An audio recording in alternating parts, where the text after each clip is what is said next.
Hello guys, it's Matsimus here today, and I'm on a fantastic journey to the Calgary Military Museum, and what a blast it is.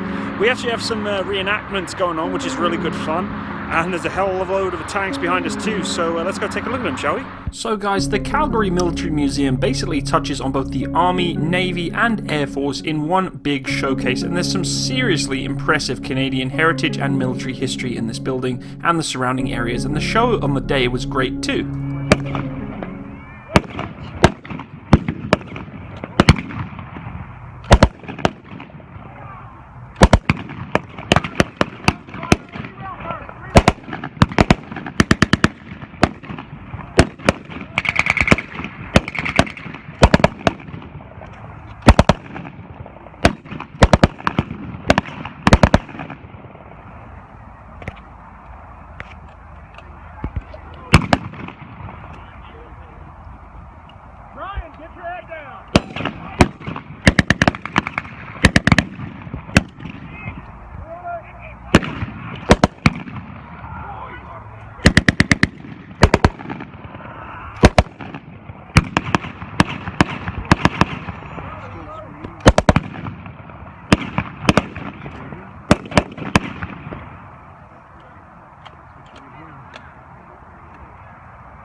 So that reenactment was a lot of fun, but it could have been, as I said before, a little bit more intense. But it was quite fascinating going out into the static displays on the outside and seeing some of the various vehicles they had on static display. Unfortunately, it was so wet and cold on the first day we had to wait until the next day to go and see some of the outside displays and shows. Also got to see the Naval department, which was rather interesting, some different aspects of the Canadian Naval Force I'd never really seen before. But of course, my main focus was the Army side and looking at the Canadian military heritage. And this museum really did bring into the forefront how much Canadian military history that I really did not know much about. The different conflicts that Canada was involved in, along with various other Commonwealth and allied nations in all wars, not just, the First and Second World War. I mean, it really did touch bases on a lot of different conflicts that, I wasn't even really fully aware Canada was even involved in. Some extremely impressive displays, of course, a lot of armoured displays, which made me very happy. Also some airborne displays. You can see I'm trying to jump out the side of a Hercules there. But it was just an absolutely fantastic trip, and I would really strongly suggest, if you have the opportunity to travel to Calgary to see this military museum, please go do so.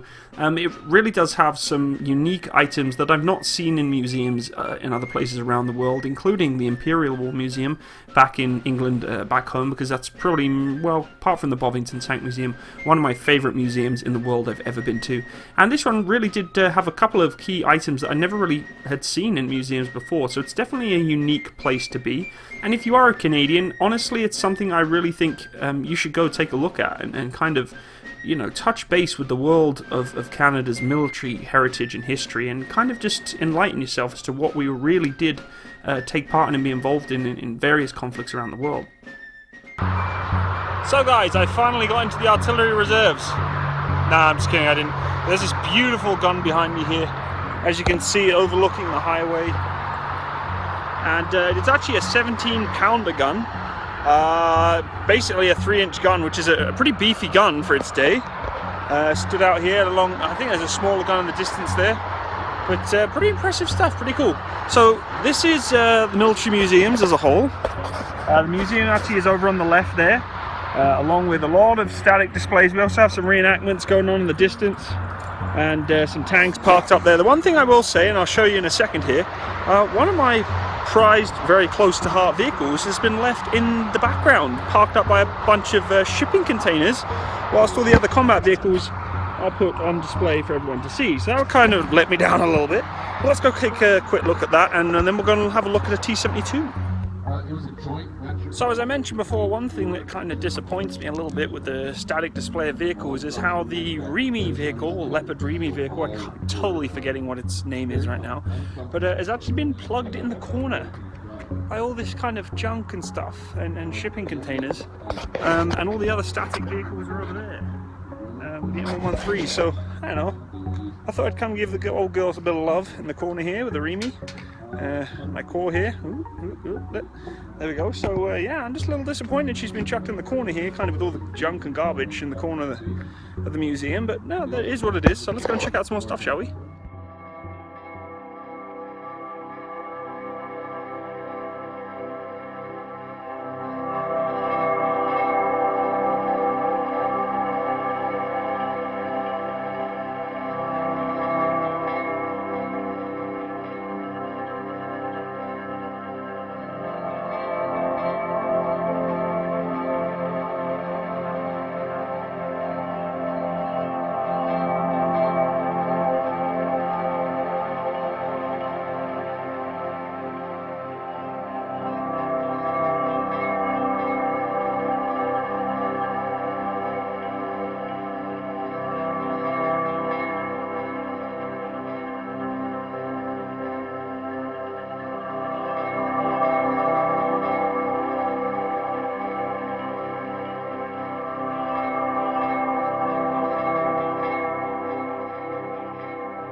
I was also able to look at the beautiful Leopard 1 main battle tank, guys, and incidentally there is a Tim Hortons coffee cup on the side of the mudguard there, but it was really interesting to see this vehicle a little bit more up close.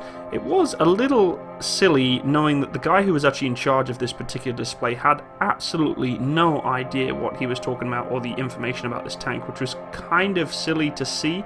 There were some questions being asked which he really had no idea how to answer, but it was really cool to just see this vehicle up close and personal. And honestly, it just made me a very proud Canadian knowing that this tank served in our armoured corps in the Canadian Armed Forces.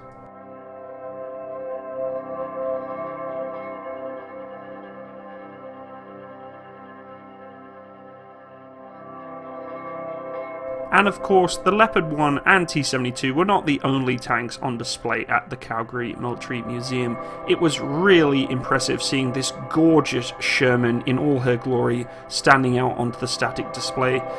Honestly, guys, when I come across museums seeing these kind of armoured vehicles, it really hits home how hard armoured life must have been for crewmen back in those days. I mean, modern day generation tank crewmen bitch about how hard it is being a tank crewman or an armoured crewman of any kind, whether it be repair, engineer or combat. But when you look at these vehicles and the stories that go along with them, it's just baffling to me how they were able to go into an all-out world war rolling in these things and just go with it headstrong. No doubts, no, you know, do you know what I mean? Like, it's something that is very inspiring, but also very baffling. Seeing that entire generation of soldiers really had no choice but to get into these metal buckets with a gun and try their best to take out another metal bucket with a gun. And that's really, in these days, all they were. I mean, they didn't have composite armor packages, you know, this sophisticated technology that I've been mentioning in my videos in the past. When you actually walk around these vehicles and just see exactly what kind of armament they had, the kind of protection and firepower they had available to them, it's scary. And I have so much respect when you see vehicles like this up close for the crewmen who used to operate and be inside these things. Now, of course, the beautiful Chieftain we see here is starting to come into the more modern era, but as you can see in the distance there's the Churchill tank too. Again, an absolute behemoth back in its day, but in today's comparison standards, it's really nothing to really boast about. The Chieftain is one of those tanks that I have a love-hate relationship with, and I will be doing a video on it in the future, so stand by for that. But it is still a British tank, of which I'm proud to say is British. Was it the best tank in the world? Not really, it wasn't, but it's still British, and being British/Canadian, I'm very proud to say that it has served in both the British side and Canadian side of the Army and Armoured Corps. Once again, though, when you walk around these vehicles, you see intricate little things that you don't normally see when you're reading up on an encyclopedia or watching a video about it.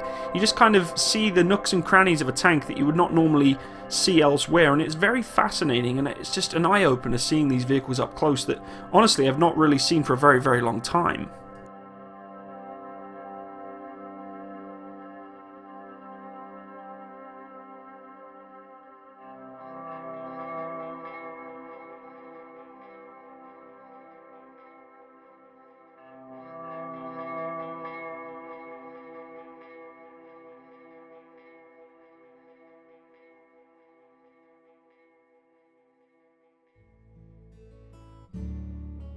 But my time with the Army side of the museum transitioned over to the Naval side, and I thought I'd finish up with my beautiful Corps, the Royal Electrical and Mechanical Engineers, as our final tribute to the Army side of the museum. The Naval side of the museum was extremely impressive. Some of the equipment they had in the hangar was bloody massive, especially in comparison to some of the smaller guns that we saw outside. We're talking about some big old guns inside here, and looking at some of the shells and such was just baffling to me how big they actually were. Really impressive stuff. I also found a very interesting, I guess, computer system they used on the ship. I'm actually trying to buy one of these myself to replace my aging computer that I tried making these videos on.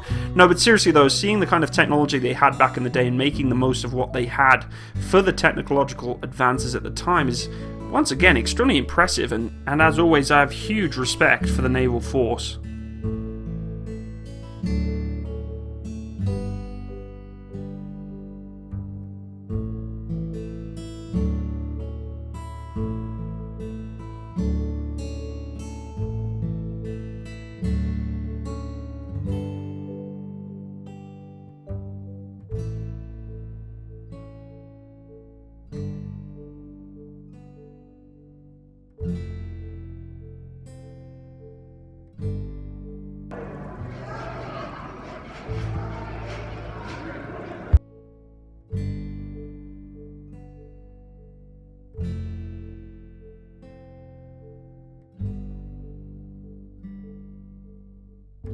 And finally, I transitioned to the Air Force side of the museum, which was quite small, but at the end of the day, it was focused primarily on the Army side, and the Navy, although quite large and impressive, again, I really do think the museum was focused towards the Army side of things, which is great for me. Of course, we were able to see the beautiful CF-18 Hornet. This particular aircraft was decommissioned in 2009, and also the CF-104 Starfighter with the nuclear warhead situated below the aircraft, which, of course, was just a replica. There were some really interesting items, guys, and once again, seeing them up close and personal like this is just incredible. Some interesting facts and figures I learned about some of the aircraft too, in terms of also the difference between a CF-18 and a regular F-18 in terms of its searchlight being on the side. I had no idea. And also those other bits and pieces that, you got to see, like the inside of the CF-18 cockpit. I mean, for those flight sim guys, you obviously know all the ins and outs, but for me, seeing that up close and personal was really interesting. The CF-104 Starfighter, honestly, was kind of a surprise to me, being it's one of the nuclear-capable aircraft of its time. This little fact here was rather interesting to me. But overall, guys, I had a lot of fun in the aircraft side of the museum, but of course, to end this particular part of the museum, I had to sit in the ejection seat. Having way too much fun there, really, aren't I?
Stop fight! Stop fight! All right, guys, good job.